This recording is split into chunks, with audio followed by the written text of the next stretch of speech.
Welcome back to my channel. আসসালামু আলাইকুম। আশা করি সবাই খুব ভালো আছেন। আজকে আপনাদেরকে বানিয়ে দেখাবো সানার কালোজাম। কিভাবে খুব সহজে সানার কালোজাম মিষ্টি বানাতে পারবেন সেই রেসিপিটি আপনাদের সঙ্গে শেয়ার করছি। আচ্ছা, প্রথমে কালোজাম বানানোর জন্য আমি শিরা তৈরি করে নিব। প্যানের ভিতরে দিয়ে দিচ্ছি 1.5 কাপ চিনি। আমি এখানে পাতলা শিরা করব, এজন্য 2 কাপ পানি দিয়ে দিচ্ছি। প্যানটা আমি চুলায় বসিয়ে দিলাম। এই শিরার ভিতরে দিয়ে দিচ্ছি 3টা এলাচ। আমি ঘ্রাণের জন্য এলাচটা ব্যবহার করছি। শিরাটায় বলক চলে এসেছে। আমি এখন এই শিরাটাকে ঘড়ি ধরে 5 মিনিট জাল করে নিব। আমি ঘড়ি ধরে শিরাটাকে 5 মিনিট জাল করে নিয়েছি। এখন আমি 1 চা চামচ পরিমাণে লেবুর রস শিরার ভিতরে দিয়ে দিচ্ছি। মিষ্টি বানানোর জন্য শিরাটা সম্পূর্ণ রেডি। শিরাটাকে আমি চুলা বন্ধ করে ঢাকনা দিয়ে ঢেকে রেখে দিচ্ছি। আমি চলে যাচ্ছি মিষ্টি বানাতে। এদিকে আমি 2 টেবিল চামচ পরিমাণে ময়দা নিয়েছি। ময়দার ভিতরে দিয়ে দিচ্ছি 1 টেবিল চামচ পরিমাণে ঘি। ঘি দিয়ে ময়দাটাকে প্রথমে ভালোমতো হাত দিয়ে মেখে নিব। ময়দার সঙ্গে ঘিটাও ভালোমতো মেখে নিলাম। এখন দিয়ে দিচ্ছি 1 টেবিল চামচ পরিমাণে সুজি।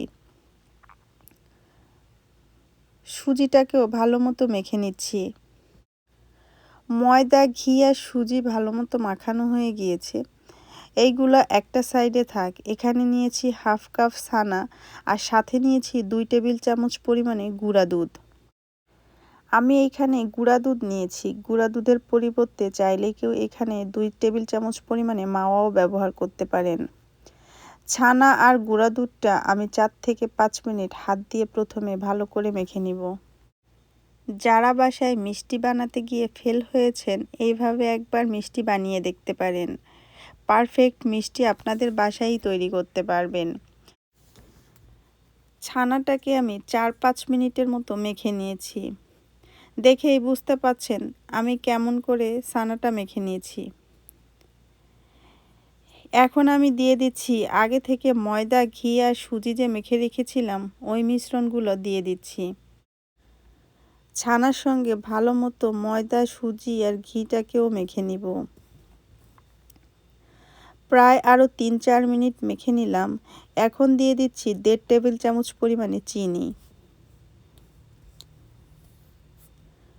সব মিলিয়ে ছানাটাকে প্রায় 10 মিনিটের মতো আমি মেখে নিয়েছি। এখন আমি ছানার ভিতরে দিয়ে দিচ্ছি 1 চিমটি পরিমাণে বেকিং সোডা। এখানে আমি 1 চিমটি বেকিং সোডা ব্যবহার করেছি, এর বেশি দেওয়া যাবে না। দিয়ে দিচ্ছি 1 চিমটি পরিমাণে এলাচের গুঁড়া। এলাচের গুঁড়াটা আমি ঘ্রাণের জন্য ব্যবহার করেছি। এখন সব কিছুকে আরও 1-2 মিনিটের মতো মথে নিব। সব মিলিয়ে ছানাটাকে আমি 10 মিনিটের মতো মথে নিয়েছি।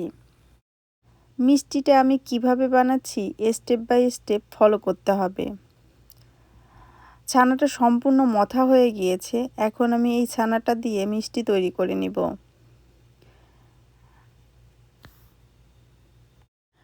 আজকে ছানার এই কালোজামটা আমি লম্বা লম্বা করে বানাবো। আপনারা চাইলে গোল গোল করেও বানাতে পারেন। এদিকে চুলায় প্যানের ভিতরে আগে থেকে বেশ কিছুটা তেল দিয়ে দিয়েছি। তেলের ভিতরে আমি মিষ্টিগুলো দিয়ে দিচ্ছি। একেবারে কম জালে মিষ্টিটাকে 15 থেকে 16 মিনিট ভেজে নিব। চুলা বাড়িয়ে মিষ্টিটা ভাজা যাবে না, তাহলে উপরটা পুড়ে যাবে আর ভিতরে ভালো মতো ভাজা হবে না। যেহেতু মিষ্টিটা আমি ছানা দিয়ে বানিয়েছি, একেবারে কম জালেই মিষ্টিটা ভাজতে হবে। আস্তে আস্তে মিষ্টি ফোলা শুরু হয়ে গিয়েছে। আস্তে আস্তে মিষ্টিরও কালারও চলে আসছে। মিষ্টিটা একটু ধৈর্য নিয়ে ভাজতে হবে। মিষ্টিটা সম্পূর্ণ ভাজা হয়ে গিয়েছে। এই অবস্থায় মিষ্টিটাকে আমি চুলা থেকে নামিয়ে নিব। ভাজার পরে মিষ্টির কালারটা এমন হয়েছে। আমি যখন এটাকে শিরায় দিব তখন মিষ্টির কালারটা চেঞ্জ হয়ে যাবে। আমি যে শিরাটা বানিয়ে রেখেছিলাম শিরার ভিতরে মিষ্টিগুলো দিয়ে দিচ্ছি। মিষ্টিটাকে আমি একটু নাড়াচাড়া করে রসের সঙ্গে মিশিয়ে দিলাম। এবার আমি ঢাকনা দিয়ে ঢেকে মিষ্টিটাকে 10 মিনিটের জন্য চুলায় জাল করতে দিব। এর ভিতরে আমি ঢাকনাটা খুলব না। 10 মিনিট পরে চুলা থেকে আমি মিষ্টিটাকে নামিয়ে ঠান্ডা করতে রেখে দিয়েছিলাম। আমি একটু ঢাকনাটা তুলে আপনাদেরকে মিষ্টিগুলো দেখিয়ে দিচ্ছি মিষ্টিটা কেমন হয়েছে। 2 ঘন্টা পরে মিষ্টিটা আমি আপনাদের একটা প্লেটের ভিতরে তুলে দেখাচ্ছি কতটা ভালো হয়েছে এই মিষ্টিটা। বাজারের কিনা মিষ্টির থেকেও অনেক বেশি টেস্টি হয়েছে এই মিষ্টি। আমি একটা মিষ্টি আপনাদের হাত দিয়ে ভেঙে দেখাচ্ছি কতটা সফট হয়েছে এই মিষ্টি। আপনারা বাসায় একবার হলেও এইভাবে ট্রাই করে দেখতে পারেন। মিষ্টিটা খেতে এত মজা হয়েছে মাশাআল্লাহ। আমার ভিডিওটা আপনাদের কাছে কেমন লেগেছে আমাকে কমেন্টস করে জানাতে ভুলবেন না। আমার ভিডিওটা দেখার জন্য আপনাদেরকে অসংখ্য ধন্যবাদ। আজকে এই পর্যন্ত। সবাই ভালো থাকবেন, আমার জন্য দোয়া করবেন। আল্লাহ হাফেজ।